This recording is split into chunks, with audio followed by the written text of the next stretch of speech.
स्वामी म्हणतात, माझी सेवा शोधू नकोस, ती कर. आजपासून एक गोष्ट ठरव, सेवा मोठी असावी असं नाही, ती खरी असावी.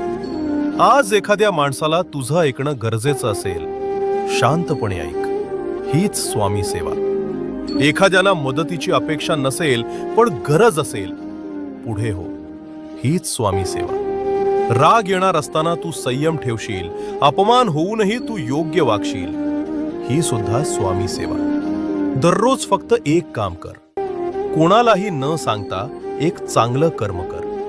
ना फोटो, ना पोस्ट, ना प्रसिद्धी. कारण स्वामी दिसणारी सेवा नाही, न दिसणारी भावना पाहतात. आणि लक्षात ठेव, जेव्हा सेवा सवय बनते तेव्हा कृपा आपोआप येते. आजपासून सुरुवात कर. स्वामी पाहत आहेत. श्री स्वामी समर्थ.